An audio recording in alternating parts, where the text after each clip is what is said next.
இத்தனை தகவல்கள் கிட்டத்தட்ட ஒரு 737 நாட்களாக மிக தெளிவாக நீங்கள் இந்த சொசைட்டிக்கு வழங்கி இருக்கிறீங்க. நிறைய இடங்கள் உங்களுடைய புகைப்படத்தோட நிறைய பேர் எழுதுறதையும் பார்க்க முடிஞ்சது. இப்படி கடினமான விஷயங்களை வெளியில் கொண்டு வர நேரம் நீங்கள் எதிர்கொண்ட அழுத்தங்கள் பர்சனலாக எனக்கு தெரியும். அதே நேரம் அரசியல் ரீதியாக இருக்கலாம், இல்லைனா விசாரணை பிரிவுகள் மூலமாக இருக்கலாம்.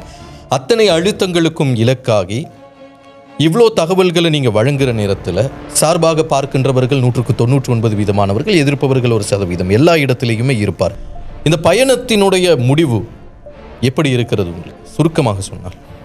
பயணத்தினுடைய முடிவு ரொம்ப மகிழ்ச்சியானது தான். ஏன்னா நம்ம வாழுகிற காலத்தில் நடந்த மிகப்பெரிய இன அழிப்புக்கு எதிராக பேசுகிற வாய்ப்பை இறைவன் 2 ஆண்டுகள் தந்திருக்கிறான். ஒரு நாளும் மிஸ் பண்ணாமல் அந்த மன திருப்தி இருக்கிறது. இஹ்லாஸோடு நம்ம இறைவனுக்காக பண்ணினோம். நிறைய நீங்கள் சொன்ன மாதிரி எதிர்ப்புகள் இருக்கலாம் அல்லது விமர்சனங்கள் இருக்கலாம்.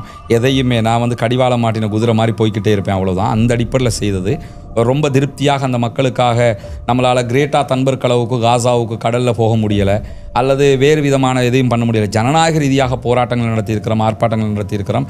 அதே மாதிரி முழுமையாக பல யூடியூப் சேனல், கிட்டத்தட்ட 4 சேனலை நான் இழந்திருக்கிறேன். இதில் இழந்தும் பொருளாதார ரீதியாக பலவிதமான பிரச்சனைகள் மற்ற பிரச்சனைகள் வந்தும் அல்ஹம்துலில்லாஹ் அந்த மக்களுக்கு நம்ம விட்டுறக்கூடாதுன்னு சொல்லி பண்ணியிருக்கிறோம். பண்ணியதனுடைய விளைவை நம்ம இன்றைய கண்ணுக்கு முன்னுக்கு பார்க்குறோம். ஏன்னா பார்க்குற எல்லோருமே என்கிட்ட சொல்லக்கூடிய ஒரு காமனான ஒரு விஷயம் என்னென்னு கேட்டால், பலஸ்டைன் என்றால் எங்களுக்கு என்னென்னு தெரியலை, உங்கள் வீடியோவை பார்த்த இப்போ முழுவதுமாக ஸ்ரீலங்காவோட எங்களுக்கு பல செய்திகள் தெரியும்னு சொல்கிறாங்க. அது ரொம்ப மகிழ்ச்சிக்குரியது. அல்ஹம்துலில்லாஹ் அல்லாஹ் அனைவருக்கும் போதுமானவன். அத்தனை பேரும் பாலஸ்தீனத்திற்காக பிரார்த்திக்க வேண்டும் என்பது தான் தொடர்ந்து நாம் கூறக்கூடிய ஒரு செய்தி.